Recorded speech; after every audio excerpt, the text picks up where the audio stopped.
Welcome,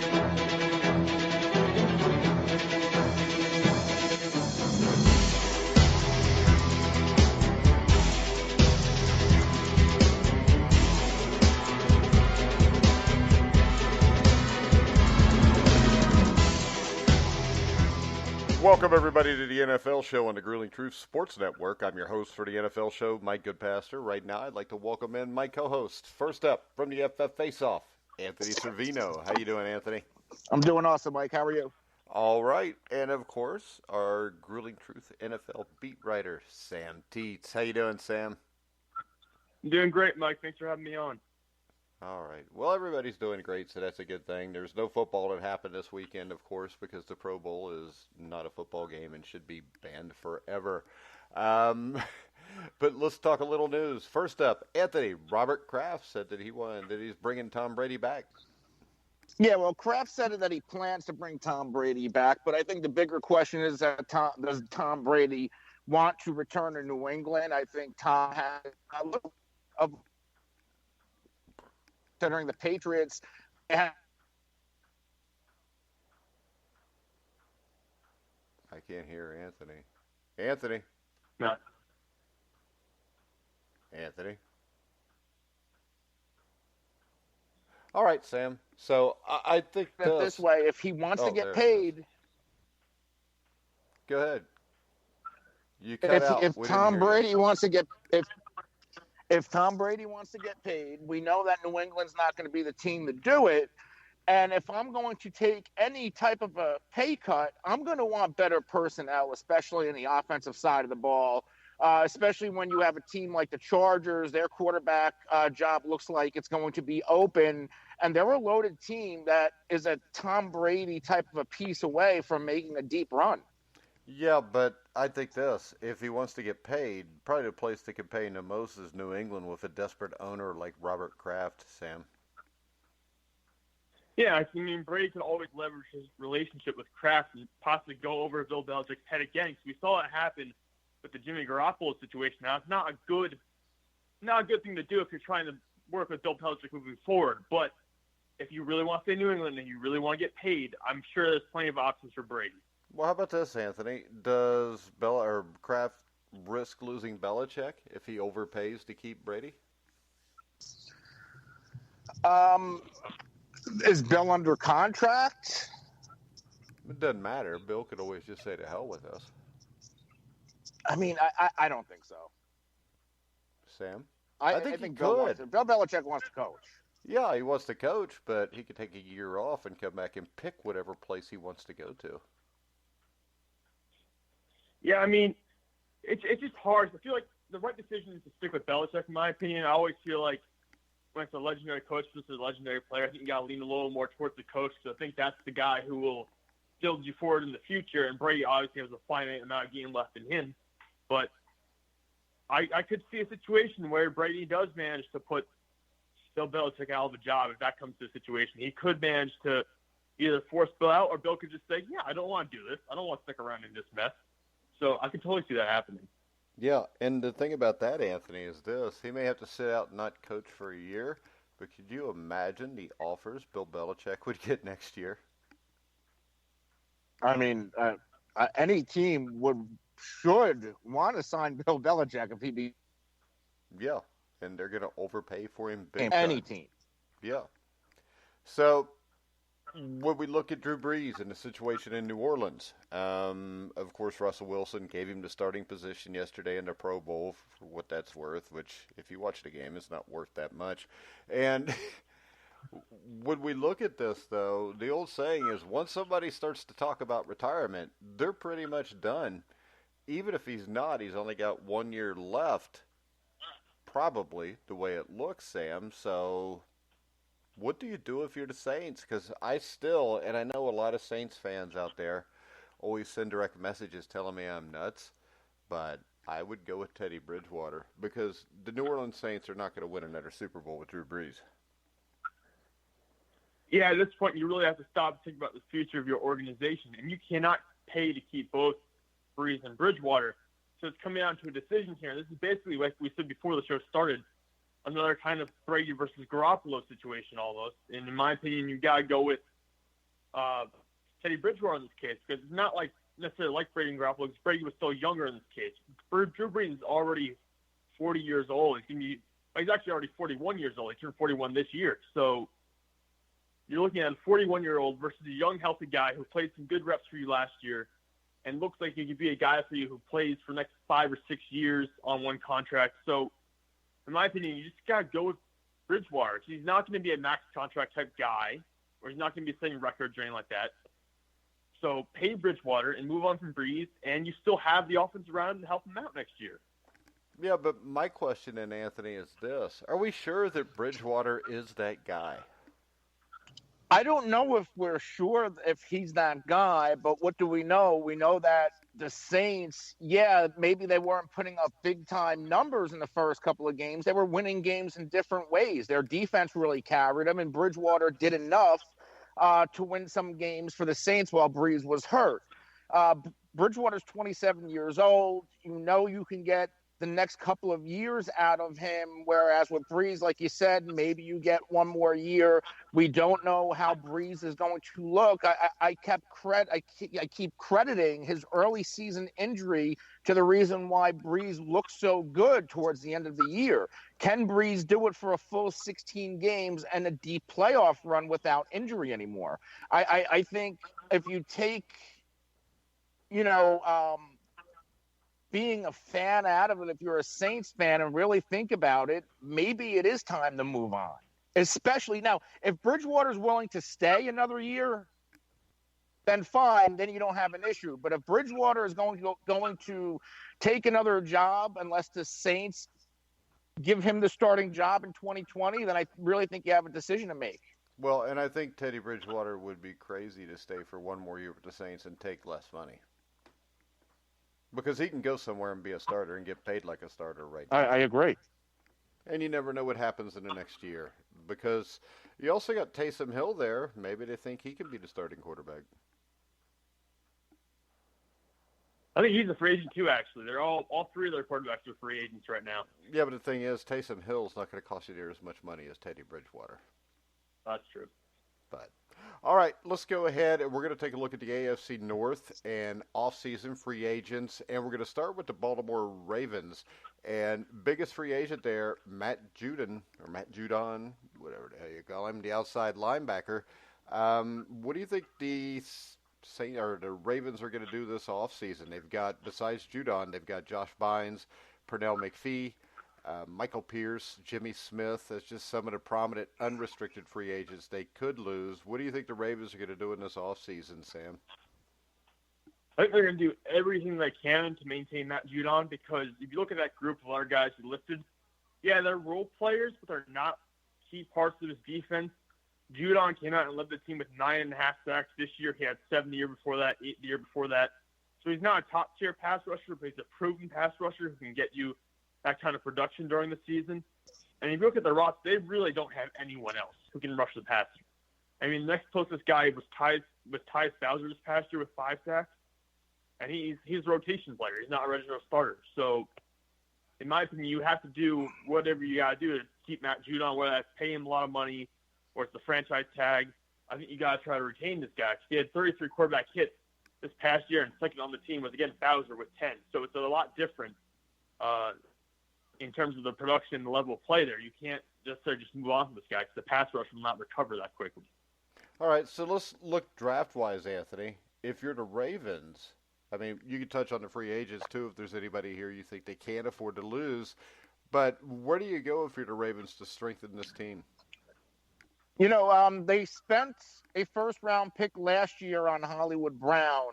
But with the wide receiver class coming out again in 2020, I think you need to look for another receiver, whether it's in free agency or the draft. I think that really hurt them, especially in the postseason. And you also, like Sam said, you really need to address the pass rush. This past offseason, they lost Zadarius Smith, Terrell Suggs, C.J. Mosley, and it really hurt them. Their defense, if you remember, before the Marcus Peters trade, and this is when Jimmy Smith was still recovering from his injury. That defense was terrible, and it wasn't until these secondary pieces got healthy and were acquired, that's when that defense really started to click. So you got to address pass rusher, middle linebacker, and wide receiver. Yeah, and I think it's safe to say when you watch them in the playoffs that this is not a team that is ready built to be a Super Bowl team just automatically next year. No, I think they definitely need to add some key pieces this free agency period and during the draft because, like you said, their offensive line looks solid, and they've got some good players in the secondary, but there are holes in a lot of other places. Like the receiving core, like we talked about Hollywood Brown. Hollywood Brown only played a couple of games this year. He missed a lot of time, or at least it felt like he missed a lot of time. He was constantly popping up on the injury report, and they had to really rely on Mark Andrews to be their primary receiver for the team. So you add another receiver there and keep Hollywood Brown healthy, and you have to address the pass rush situation. You don't have a pass rush you can rely on right now. So you build those up and get back to playing like a Ravens kind of style defense where you can get off the pass rusher and also defend against the pass. I mean, then you can really start looking like a Super Bowl contender. But right now, it's just too many holes, in my opinion. Yeah, and Anthony, when you look at this team and the record that they had this last year was a 14-2 as the 1 seed. There's still a lot of holes here, and I think for this team to be successful, especially with the style of defense or offense that they run, they've got to go back to the kind of defense that they used to have to be able to even have a chance to get this to be a Super Bowl contender. Yeah, absolutely, because this next coming season, opposing coordinators, they're going to have now a full season of Lamar Jackson in the system that he played in 2019, because remember, in 2019, because in 2018 he was still kind of running Joe Flacco's system there when they ultimately put Jackson in as a starter. I think there is going to be an expected regression from Lamar Jackson. As great as an athlete that he is, you have to believe that the NFL is smart enough to at least contain him a little bit better than they did this year. And if that happens, they need to find other ways to win football games. Well, what you're going to see is there is now film showing you how to beat him. And I guarantee you everybody that's going to play Lamar Jackson and the Ravens is going to go back to that playoff game that they lost to the Tennessee Titans, Sam. Yeah, because we've seen this happen with other players in the past. Once you get the idea of how to beat someone, everyone just copies it, and you have to learn as an offensive player how to adapt to that. And Lamar Jackson is going to have to find more outlets. He's going to have to rely more on his receivers, his tight ends, in the receiving game, in the passing game, not just his legs. And that's something for him that's going to be an adjustment that will probably take a year and a half to really put in place. Yeah, and the thing that really amazed me with like the Kansas City Chiefs was the fact that last year in the AFC Championship game, that first half, the way the Patriots played, kind of gave a blueprint of how to beat the Chiefs. We never saw anybody use that, Anthony. What, this year? No, in the AFC Championship game last year. We didn't see teams that attempted to do what the Patriots did in that first half that shut them down.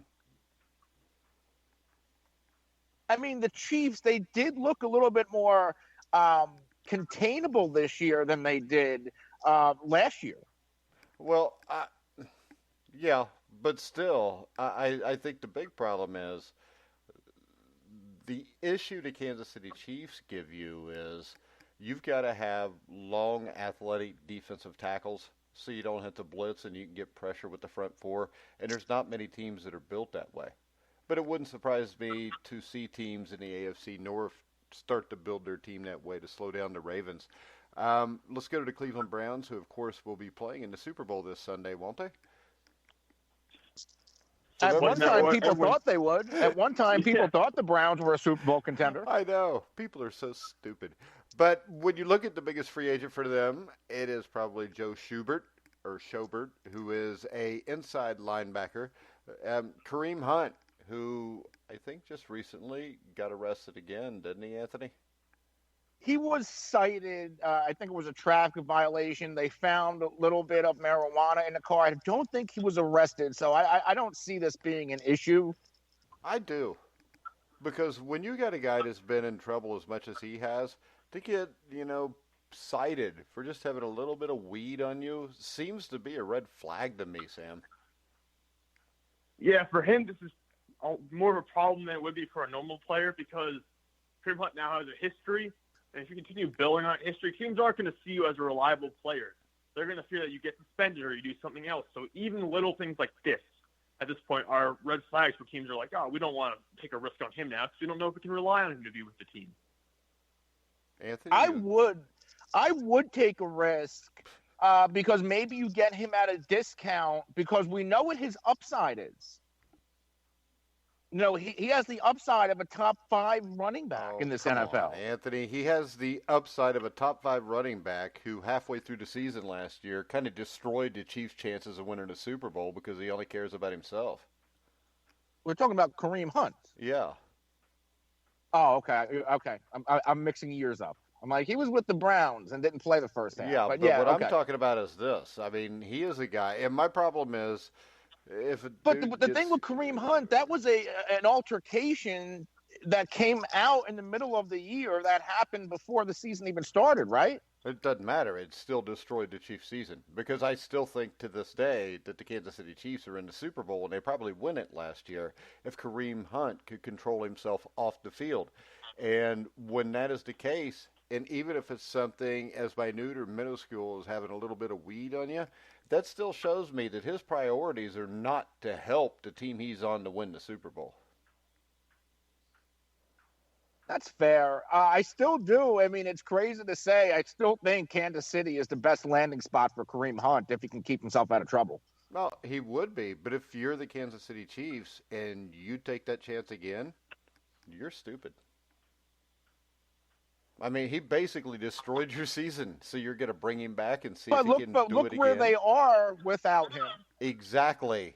With him, they weren't. So you bring him back, let him go as far as he can go, take you as far as you can go, and you lose him, and you throw in Damian Williams again. But I think that's a huge distraction, and I think it was a huge distraction last year. And what we've seen this year, part of the reason why the Kansas City Chiefs offense is not as good as what it was is the fact that Kareem Hunt is no longer there. Yeah, that's 100%. And the reason Kareem Hunt is no longer there is because Kareem Hunt is a moron. That's simple. I mean, he's not a guy that's about his team. He's a guy that's about Kareem Hunt. So why do you want to risk that again? I mean, Andy Reid has had a great record. He also has a great record of bringing in guys that end up biting him in the ass no matter how much talent they have in the end. More often than not, that's what destroys his teams. It's happened almost every place he's been. So why do you just not go to a safe route here? I mean, number one, it's a running back. They're not going to run the ball anyways. And they've got Williams, who's a good running back. And I just think that if Kansas City was to go back to Kareem Hunt, it would not shock me because I would expect it. The Cleveland Browns, it would shock me if they kept him because I think, Anthony, we learned that Nick Chubb's the guy. And Nick Chubb's just as good, if not better, than Kareem Hunt. I think what either we don't know about Nick Chubb yet and is the fact that how good is he catching passes? Because that's where Kareem Hunt really separated himself this year in that backfield. While Nick Chubb, he was getting the job done as a running back. But in those passing situations, Kareem Hunt, when he returned, that Browns offense did look a lot better. Yeah, but I'm looking for a running back that won't bail out halfway through the season on me. What's your take on the Cleveland Browns, Sam? Is this definitely the year they go to the Super Bowl?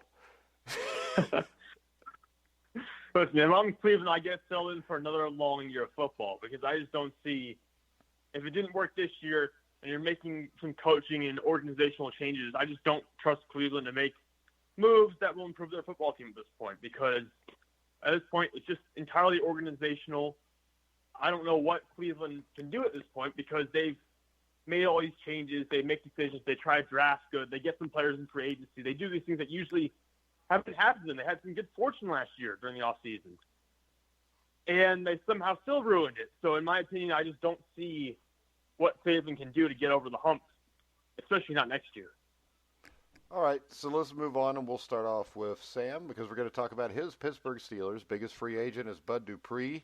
My worry here with Bud Dupree is we've all seen it before. A guy who seems to be a bust that in his final contract year becomes a stud. Is this worth giving him a ton of money?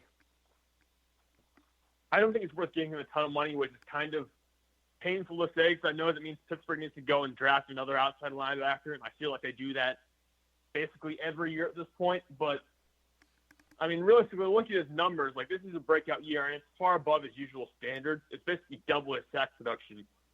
And when you see guys like D Ford and other guys like that in the past who have come out and had breakout years and stuff like that, and then just gone to a different team and trended back in the wrong direction. So I don't believe Bud Dupree is worth that kind of break the bank kind of contract. Well, plus, there's not a lot of salary cap money left for the Steelers, and if they do that, it's going to limit them on anything else they could do. Yeah, that's another thing. They have guys like Javon Hargrave who's out there, and they have Nick Van Nett at tight end, and they've got some restricted free agents. So they've got players that they need to spend money on. And if I'm Pittsburgh, I'm prioritizing those guys over Bud Dupree. At the same time, it's worrisome because I know the defense relies a lot on that pass rush, and that really helps out guys like Joe Hayden and Steven Nelson. But I just don't see how you can spend that much money on Bud Dupree and then limit everyone else. All right, Anthony, Pittsburgh Steelers. Quarterback is a question here as you got Ben Roethlisberger, who is way up there in age, got injured early this year, wasn't able to play at all, wants to come back for another year. You don't really have any viable options outside of Big Ben. Is this the year where, well, another year where Pittsburgh just takes a shot at a quarterback in a second, third, or fourth round and hope that they can find lightning in a bottle for when Ben is done? You know, it's not like you would think you lose Big Ben, you're down to your third and fourth quarterback, their season's in the tank. They were in the playoff conversation up until the end, so they don't have a terrible draft pick. I think all the top quarterbacks will be gone by time Pittsburgh picks. So, yeah, maybe they do take a shot later on. I know Tomlin said he believes in Mason Rudolph. I don't think I buy it. Maybe this is a year where they go try to grab somebody in free agency who might have showed something somewhere else. Maybe, I've said this before, go get an Andy Dalton. Andy Dalton, Teddy Bridgewater. There's a lot of options here better than what Pittsburgh seems to have right now. And, Sam, the big question is here, even if Big Ben comes back, what kind of Big Ben are you going to get? Yeah, you really don't know at this point because you cut off that injury. And Ben's had a lot of injuries in the past, too. So let's not just say there's no guarantee he comes back and plays all 16 games. He could just as easily get injured in week 4 or 5 of this next season. So there's no guarantee that he'll be there for the entire year or when you need him the most. I do think you need to look at that backup quarterback situation and try to invest in the veteran because, honestly, if you draft in the second or third round again another quarterback, you're just going to get like another Landry Jones. It's not going to make it that big of a difference. We're getting our Josh Dobbs. I mean, it's not gonna fill the void if Ben does get hurt. So I think you have to go and try to find a veteran guy who can come in and play some established football. All right, let's go ahead and look at the most important team in the AFC North, and that would be the Cincinnati Bengals, led by Joe Burrow, who will win the next 10 Super Bowls.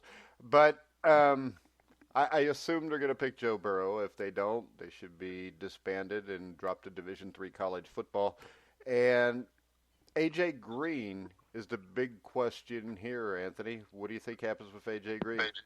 A.J. Green has said that he would like to remain in Cincinnati. In the same breath, he has also said that he doesn't want to play with the franchise tag. I think the Green situation is going to play out what the Cincinnati Bengals do with that pick in the draft. If they get Joe Burrows, I think there's a very good chance that A.J. Green is going to stay in Cincinnati. Because that team does have a lot of firepower. A.J. Green, he's getting up there in age a little bit, but he's the same age roughly as Julio Jones, and Jones still looks like one of the best wide receivers in the NFL. I think that A.J. Green has a lot to give to the game still. So I would try to keep a guy like that who has shown that he's a team guy. He's not a nuisance in the locker room, and I think he's the type of receiver you want for a Joe Burrows. Well, I think this, Sam. I think A.J. Green, if the Bengals do not give him a huge contract before free agency starts and he starts talking to other teams, I think he's definitely going elsewhere. I don't see. I mean, he's missed like 27 of his last 34 games. Julio Jones hasn't done that. That is the big worry there for me. But I think he's a guy that if he actually starts to talk to other teams and the Bengals allow that to happen, then I think this is done. I think what he wants is he wants the biggest contract possible. And if the Bengals give that to him, he'll be a Bengal. If they don't, he'll be something else, like a New England Patriot. That's a scary thought. But no, he's trying to the biggest contract possible because you did say how many games he has missed. Yeah, well, I think this. I think with his track record, and you've got teams like New England or Baltimore, you got a ton of teams out there that could use another receiving threat, San Francisco even, that I think that is still going to keep his value very high. And I think everybody realizes he would have been back by week 6 last year if the Bengals would have acquiesced and gave him the contract he wanted. He basically held out. Nobody said a word about it because he's never caused any problems anywhere, and he didn't cause any problems even in Cincinnati when he was refusing to play. But it's common knowledge inside the Bengals organization that if they would have acquiesced his contract demands, he would have been playing. So I think that the fact that they didn't do that during the season means they're probably not going to do that now. Wait, and they have some guys who can play behind him. Like they had Tyler Boyd, who's not bad. He's not a Pro Bowl kind of guy. He's not like that kind of guy that we talked over A.J. Green who used to be. But they've got Tyler Boyd. They have John Ross, who looked good before getting injured midway through the season. He's another guy who had some injury concerns in the past. But you've got John Ross, you got Tyler Boyd, you're going to bring in Joe Burrow. You could probably draft another receiver because you really wanted one. Yeah, because the draft is deep in wide receivers. And if you want to go Joe Burrow, because the thing the Bengals have here is they basically have 2 top 10 picks this year. And the reason I say that is Jonah Williams is going to be back. Jonah Williams was, the 8th or 9th player picked in the draft last year. You get Joe Burrow. You can then go with the best wide receiver left with the first pick in the second round. Yeah, there are going to be a lot of receivers left because even if all odds go receiver in the first round, this class is so deep that you could get one in the second round. You could just go back and get one in the 4th or 5th round if you really wanted to. Yeah. And you could still have an impactful player. Anthony?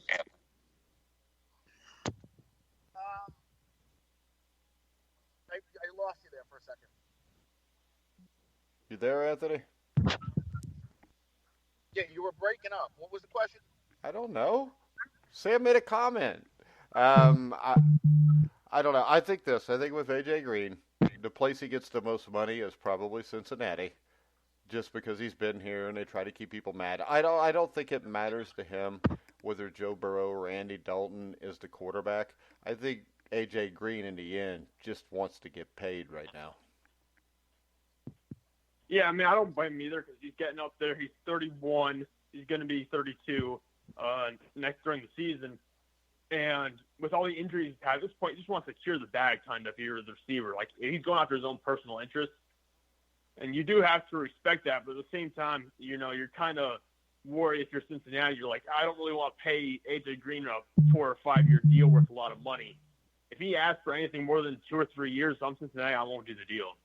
Yeah, and I think this, Anthony, I think that A.J. Green will end up elsewhere because I don't think, with the amount of money he wants and the way this team needs to rebuild, I don't think it's worth the risk for a wide receiver that didn't play all year.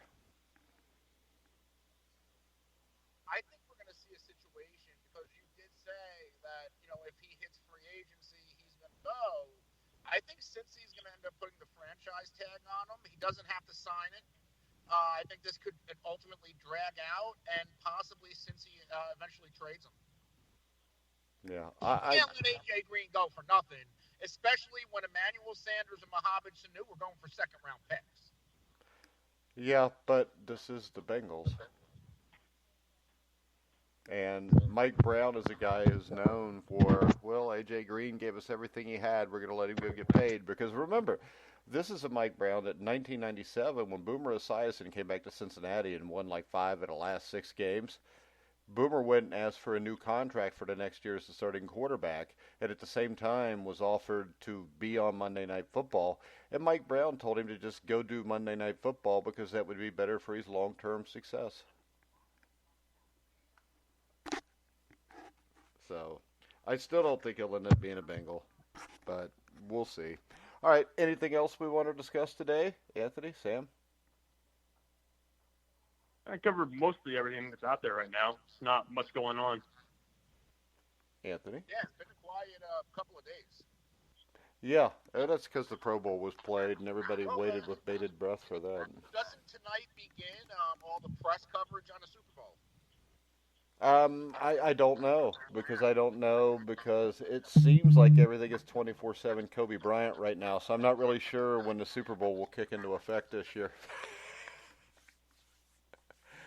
So, we'll see, but I don't know. Both teams have landed. Both teams have landed. All right, that's exciting. I just can't wait till next year when the Bengals are in the Super Bowl against the Cowboys. Oh, listen to the Steeler fan chuckle, Anthony. Did you hear the Steeler fan chuckle? Hey, the Steelers fan, the Steelers on their fourth-string quarterback did better. You know what? The Steelers run their four-string quarterback, and what was the record this year, Sam? I think it was 8-8. All right. What was the Cowboys' record on their starting quarterback? Yeah. That's what I'm referring to. The Steelers did better than both of those teams. Okay. Yeah, but he's a Steeler fan, which means he's arrogant and lives in the past and watches the History Channel to get all the news of his team. But I'm a Bengals fan. We're on like Cartoon Network or something.